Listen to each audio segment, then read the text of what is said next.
Selamat datang di video 4 dari seri pembelajaran kita tentang proses desain mekanik. Sampai di titik ini, kita telah mempelajari bagaimana menemukan kebutuhan produk dan mengenali peluang inovasi baik dari pasar maupun dari teknologi baru. Tetapi setelah menemukan banyak ide, muncul tantangan baru. Bagaimana memilih proyek yang benar-benar layak dikembangkan? Karena tidak semua ide itu sebaik kelihatannya. Dalam dunia nyata, sumber daya kita terbatas. Waktu, biaya, dan tenaga tidak bisa dipakai untuk semua ide sekaligus. Di video ini, kita akan belajar tentang alat-alat analisis sederhana yang membantu kita membuat keputusan lebih rasional. Kita akan mengenal dua teknik dasar.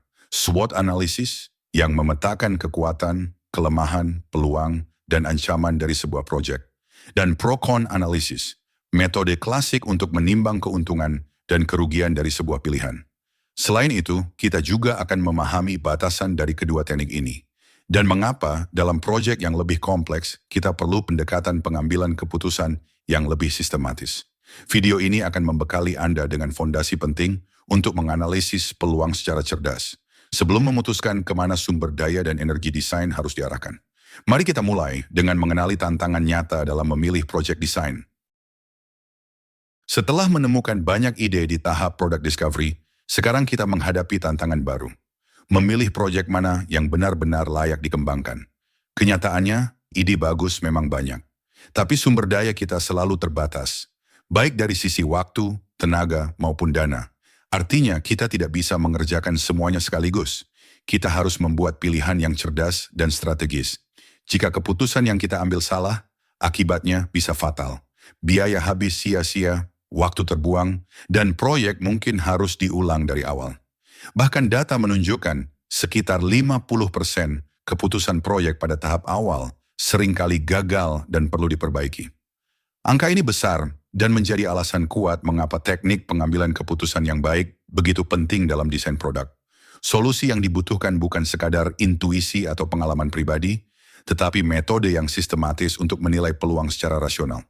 Di tahap ini, fokus utama kita adalah memilih proyek yang paling strategis dan berpotensi sukses sejak awal di fase product discovery. Untuk itu, ada 3 metode utama yang akan kita pelajari bersama.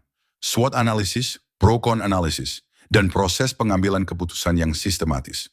Mari kita mulai mengenal teknik-teknik ini, supaya kita bisa membuat keputusan desain dengan lebih percaya diri dan terarah. Untuk mulai menganalisis peluang proyek dengan lebih terstruktur, kita akan menggunakan salah satu teknik dasar yang sangat populer, yaitu SWOT analysis. SWOT adalah singkatan dari Strengths, Weaknesses, Opportunities, dan Threats. Atau dalam bahasa Indonesia, kekuatan, kelemahan, peluang, dan ancaman. Dengan SWOT, kita bisa memetakan faktor-faktor internal yang mendukung atau menghambat kita, serta faktor eksternal yang bisa menjadi peluang atau tantangan di pasar. Teknik ini sangat berguna untuk melakukan evaluasi awal kelayakan proyek, bahkan sebelum kita membuat prototipe atau mengalokasikan sumber daya besar. Prosesnya cukup sederhana. Kita mengisi sebuah quad chart, yaitu tabel 4 kotak, lalu membandingkan faktor-faktor yang kita temukan. Dari sini kita bisa mulai berdiskusi. Apakah proyek ini layak dilanjutkan? Ataukah ada risiko besar yang harus diwaspadai? Tapi perlu diingat, SWOT analysis hanya memberikan gambaran awal. Ia membantu membangun diskusi dan refleksi, tapi tidak langsung memberi jawaban final. Kita tetap perlu evaluasi lanjutan sebelum mengambil tindakan nyata. Untuk memperjelas bagaimana SWOT diterapkan, kita akan melihat contoh nyata dari perusahaan Burl Bicycles yang saat itu mempertimbangkan untuk mengembangkan sepeda tandem. Mari kita lihat contoh SWOT ini lebih dekat di slide berikutnya.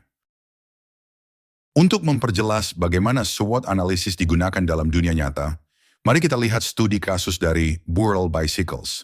Di sini, mereka sedang mempertimbangkan apakah akan mengembangkan produk baru, yaitu sepeda tandem. Dari sisi strengths, Burl sudah memiliki teknologi yang tersedia, tim insinyur yang antusias, dan pasar sepeda tandem yang mulai bertumbuh. Namun ada juga weaknesses yang perlu dicermati. Pasarnya masih sangat kecil, dan biaya pengembangan produk ini tergolong tinggi.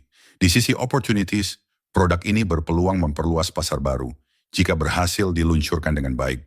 Tapi tentu saja ada juga threats. Produk ini mungkin tidak cukup unik dibanding kompetitor dan membawa risiko finansial yang cukup besar bagi perusahaan. Di layar Anda bisa melihat diagram SWOT Burl Bicycles. Diagram ini membagi keempat faktor tadi secara visual, sehingga tim bisa mengevaluasi situasi secara lebih terstruktur. Dengan analisis seperti ini, keputusan yang diambil menjadi lebih berbasis data, bukan sekadar intuisi atau opini semata. Setelah memahami contoh penggunaan SWOT, kita akan lanjutkan dengan teknik lain yang juga sering digunakan, pro-con analysis. Kalau kita ingin membandingkan pilihan dengan cara yang sederhana, namun tetap efektif, salah satu teknik yang bisa digunakan adalah pro-con analysis. Di sini, kita membandingkan keuntungan atau pro dan kerugian atau con dari setiap pilihan yang kita miliki. Teknik ini dipopulerkan oleh Benjamin Franklin. Bahkan di abad ke-18, beliau sudah menggunakannya untuk membuat keputusan-keputusan penting dalam hidupnya. Caranya sangat sederhana. Buat 2 kolom di selembar kertas. Di satu sisi, tuliskan semua ide positif, dan di sisi lainnya, semua kekurangannya. Setelah daftar dibuat, kita menilai bobot pentingnya masing-masing poin, lalu mengeliminasi pasangan pro dan con yang nilainya setara. Hasil akhirnya membantu kita melihat lebih jelas mana pilihan yang lebih menguntungkan secara keseluruhan. Ini teknik yang sangat berguna, terutama ketika intuisi kita saja tidak cukup untuk membuat keputusan yang logis dan rasional. Bahkan organisasi besar seperti NASA menggunakan pro-con analysis untuk mengevaluasi proposal proyek-proyek penting mereka. Meski tampak sederhana, metode ini tetap menjadi alat yang sangat powerful untuk mendukung pengambilan keputusan yang lebih rasional. Mari kita lihat contoh nyata bagaimana pro-con analysis digunakan dalam dunia industri. Kali ini, kita melihat keputusan penting yang harus diambil oleh Burl Bicycles. Apakah mereka perlu mengembangkan sepeda tandem? Untuk mengevaluasinya, mereka membuat daftar pro dan con. Di sisi pro ada fakta bahwa teknologi sudah tersedia, dan pasar untuk sepeda tandem menunjukkan pertumbuhan. Namun, di sisi con, pasar ini tetap kecil dibandingkan sepeda biasa, dan biaya pengembangan untuk produk baru ini tergolong cukup tinggi. Setelah menganalisis semua faktor, hasilnya menunjukkan bahwa jumlah dan beratnya con lebih dominan. Artinya, proyek pengembangan sepeda tandem ini akhirnya ditolak, karena risikonya lebih besar daripada peluang yang ditawarkan. Perhatikan gambar di layar, yaitu tabel pro-con dari Burl Bicycles. Tabel ini merangkum semua faktor pro dan con secara terstruktur, sehingga tim bisa berdiskusi dan membuat keputusan rasional berdasarkan fakta, bukan sekadar intuisi. Ini adalah contoh bagus bagaimana metode Franklin, meski sederhana, bisa membantu tim mengambil keputusan penting dengan lebih percaya diri dan terarah. Kalau kita lihat kembali, baik SWOT analysis maupun pro-con analysis adalah alat yang sangat berguna. Keduanya membantu kita menyusun informasi dan mengidentifikasi faktor-faktor penting dalam sebuah alternatif proyek. Tapi tentu saja ada keterbatasannya. Kedua teknik ini lebih cocok digunakan saat kita hanya menilai satu ide saja. Kalau ada banyak pilihan proyek yang harus dibandingkan secara sistematis, SWOT dan pro-con tidak cukup efektif. Untuk keputusan yang lebih kompleks, seperti memilih antara beberapa proyek besar dengan banyak kriteria yang harus dipertimbangkan, kita butuh metode yang lebih formal dan terstruktur. Salah satu solusinya adalah proses pengambilan keputusan 6 langkah.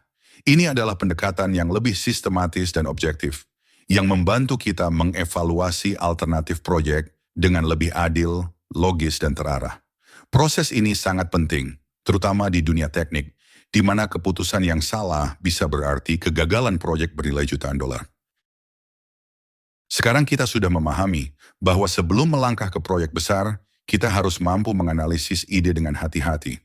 Melalui SWOT dan pro-con analysis, kita belajar bagaimana mengevaluasi kekuatan, kelemahan, peluang, dan ancaman dari sebuah ide. Tapi kita juga melihat batasannya, bahwa untuk memilih di antara banyak alternatif, kita perlu pendekatan yang lebih sistematis dan terukur.